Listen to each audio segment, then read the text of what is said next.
गो के वज़ीर आज़म इस वक्त पीपल्स पार्टी के पास नहीं है। शहबाज शरीफ साहब वज़ीर आज़म हैं कि कराची के मसाइल को हल करने के लिए वफाक अपना किरदार अदा करेगी और मैं पुरुम्मीद हूँ कि इलेक्शन होने 2 महीने बाद बिलावल साहब इंशाल्लाह वज़ीर आज़म बनेंगे तो इंशाल्लाह वफाक में पीपल्स पार्टी होगी, सिंध में पीपल्स पार्टी होगी, कराची में पीपल्स पार्टी होगी।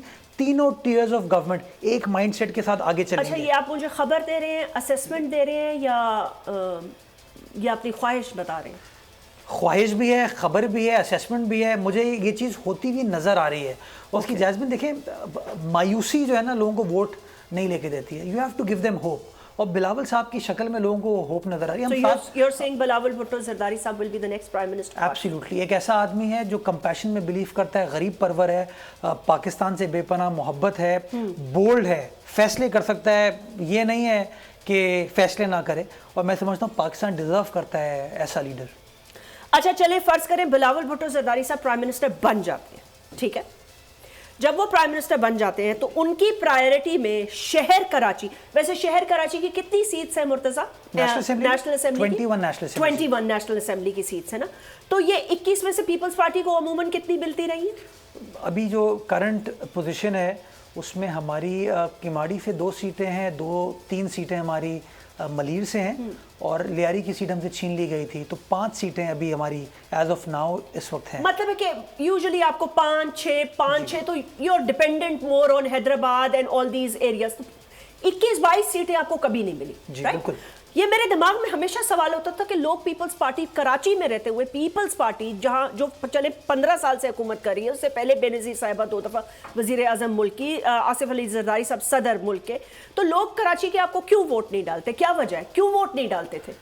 मतलब ये 21 सीटें तो बहुत अहम है ना, अगर ये आपको मिल जाएं तो फिर तो आप हर तरीके से शहर के लिए काम कर सकते हैं जो आपने अब तक नहीं किया। हमें कराची शहर के अंदर 1970 में बड़े वोट पड़े, लेकिन अगेन उस वक्त भी हम सीटें उतनी नहीं।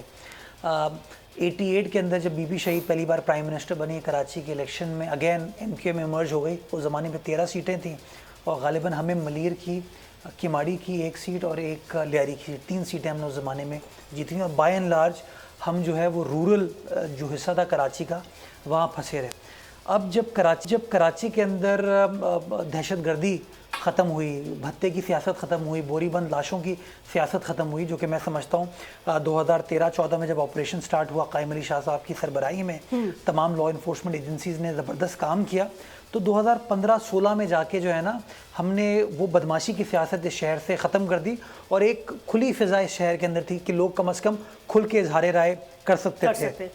उसके बाद मैं समझता हूँ कराची में एक तब्दीली स्टार्ट हुई। लेकिन वो तब्दीली पीटीआई के लिए चली नहीं, अगर आप देखें तो सीटें हमने भी निकालनी शुरू की।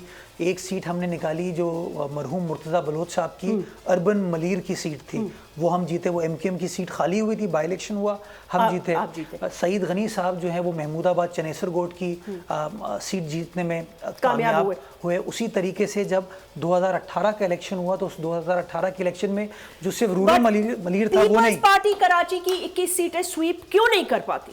वो एक जो मेंटल गैप इतने अरसे चीज़ें हैमर करके लोगों के अंदर क्रिएट कर दिया गया था, जेन्युइन इलेक्शन नहीं हो रहा था, उसके से प्रॉब्लम हुई।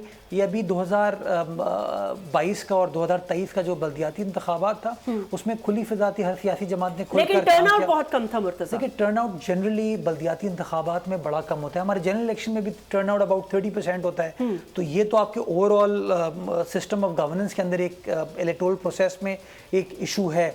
लेकिन नेवरदलेस टर्नआउट हुआ। एक सियासी जमात ने फैसला किया कि हम इलेक्शन का हिस्सा नहीं लेंगे, उसका नुकसान उनको हुआ, फ़ायदा जमात इस्लामी को हुआ। पीपल्स पार्टी जो है उसने अपने ट्रेडिशनल स्ट्रॉन्ग होल्ड्स में अपने आप को मज़ीद कंसोलिडेट किया और बहुत सारे उन एरियाज़ के अंदर जहाँ पे हम ट्रेडिशनली एग्जिस्ट नहीं करते थे वहाँ पे हमने गेन किया।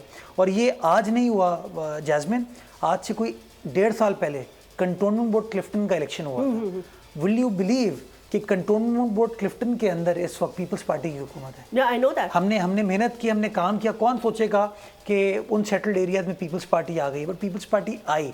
इस वक्त जो शारे फैसल का हमारा एरिया है, पीसीएस ब्लॉक 6 का एरिया है, चनेसर टाउन, वहाँ पीपल्स पार्टी आ चुकी है।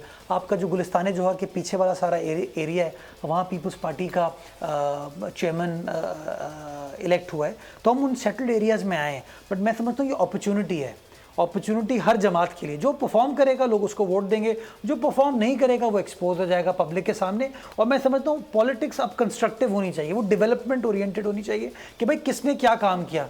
अगर आपको इलेक्ट होने के बाद यही कहना है मेरे पास इख्तियारात नहीं है, मैं काम नहीं कर सकता, then there is no point going for election, then आप दूसरों को इलेक्शन लड़ने दें। लेकिन अगर आप कहते हैं मैं इलेक्शन लड़ना चाहता हूँ, इलेक्शन लड़ के आप किसी सीट पर आ रहे हैं, फिर आप पब्लिक को ये नाउमीदी ना दें, मायूसी ना दें कि मेरे पास इख्तियारात नहीं। मैं बैठा हूँ यहाँ पे, मैं ये कहता हूँ कि 4 साल में इंशाल्लाह जो पीपल्स पार्टी का मैनिफेस्टो है खिदमत का, उसको मैं इंप्लीमेंट करूँगा। अगर नहीं कर पाया तो मेरी नाकामी होगी वो, और पार्टी की भी नाकामी होगी। एब्सोल्युटली। और लोगों से मजीद दूरियां होंगी। ओके, अगर ये वीडियो आपको पसंद आई है तो इस चैनल को सब्सक्राइब करें और बेल आइकन को क्लिक करें।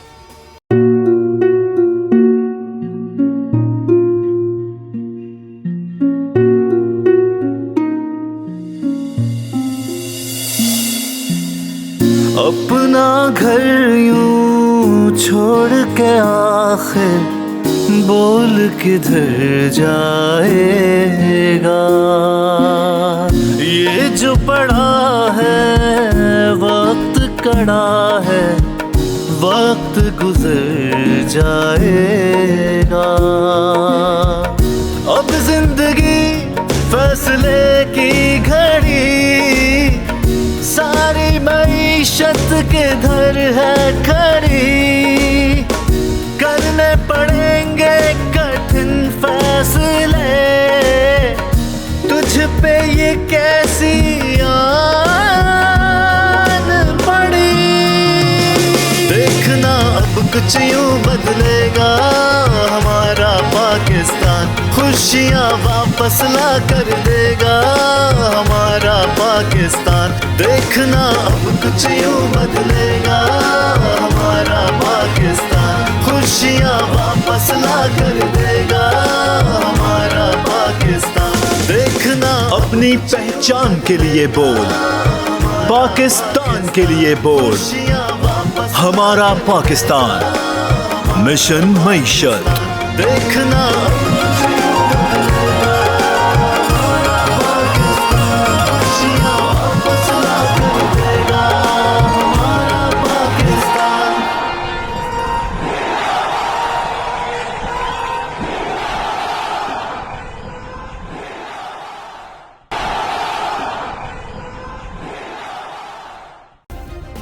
सब्सक्राइब करें और बेल दबाएं ताकि कोई खबर रह न जाए।